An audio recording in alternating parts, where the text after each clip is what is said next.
செய்திகள் தொடர்கின்றன. அமெரிக்க பாப் பாடகர் மைக்கேல் ஜாக்சன் திடீர் மரணத்திற்கு அவருக்கு சிகிச்சை அளித்த டாக்டர் கான்ரர் முரேரே தான் குற்றவாளி என்று தீர்ப்பு கூறி அவருக்கு 4 ஆண்டுகள் ஜெயில் தண்டனை விதித்து அமெரிக்க நீதிமன்றம் உத்தரவிட்டது.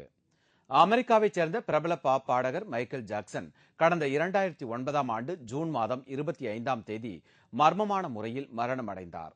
உடல்நலம் பாதிக்கப்பட்டிருந்த நிலையில் பாடகர் ஜாக்சனுக்கு டாக்டர் கான்ரர் முரேரே அளவுக்கு அதிகமான மயக்க மருந்து கொடுத்திருந்ததால் ஜாக்சன் நினைவு திரும்பாமலேயே உயிரிழந்தார்.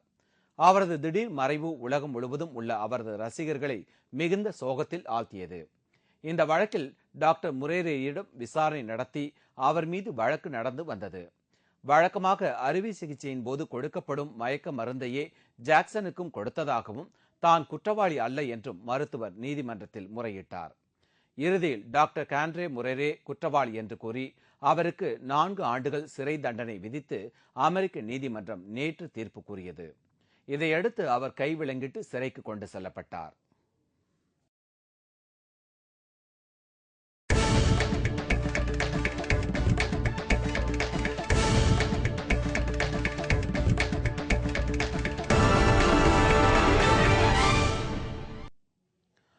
வெஸ்ட் இண்டீஸ் அணிக்கு எதிரான முதல் டெஸ்ட் போட்டியில் இந்திய அணி வெற்றி பெறுவதற்கான வாய்ப்பு பிரகாசமாக உள்ளது. இந்தியா வெஸ்ட் இண்டீஸ் அணிகளுக்கு இடையேயான முதல் டெஸ்ட் போட்டி டெல்லி ஃபெரோசா கோட்லா மைதானத்தில் நேற்று முன்தினம் தொடங்கியது. டாஸ் வென்று முதலில் களமிறங்கிய வெஸ்ட் இண்டீஸ் அணி முதல் இன்னிங்ஸில் 304 ரன்கள் எடுத்து ஆல் அவுட் ஆனது. இதன் பின்னர் முதல் இன்னிங்ஸை ஆடிய இந்திய அணி 52.5 ஓவர்களில் அனைத்து விக்கெட்டுகளையும் இழந்து 209 ரன்களில் சுருண்டது. இதன் மூலம் 95 ரன்கள் முன்னிலை பெற்று இரண்டாவது இன்னிங்ஸை ஆடத் தொடங்கிய மேற்கிந்திய தீவுகள் அணி 2 விக்கெட் இழப்பிற்கு 21 ரன்கள் எடுத்திருந்தது. இன்று தனது இரண்டாவது இன்னிங்ஸை துவக்கிய வெஸ்ட் இண்டீஸ் அணி 180 ரன்களுக்கு அனைத்து விக்கெட்டுகளையும் இழந்தது. இதன் மூலம் 276 ரன்கள் இந்திய அணிக்கு இலக்கு நிர்ணயிக்கப்பட்டது. இதைத் தொடர்ந்து ஆடிய இந்திய அணி இன்றைய ஆட்ட நேர முடிவில் 2 விக்கெட் இழப்பிற்கு 152 ரன்கள் எடுத்துள்ளது.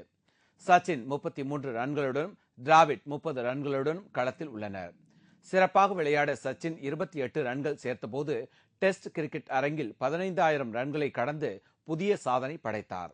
இன்னும் 2 நாட்கள் எஞ்சியுள்ள நிலையில் இந்தியா வெற்றி பெற இன்னும் 124 ரன்கள் மட்டுமே தேவைப்படுகிறது.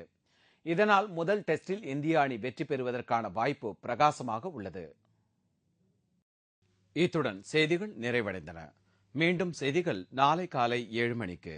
உங்கள் பிரச்சனைகளுக்கு உடனடி தீர்வு காண 30134600 என்ற கேப்டன் டிவியின் தொலைபேசி எண்ணை தொடர்பு கொள்ளுங்கள். வணக்கம்.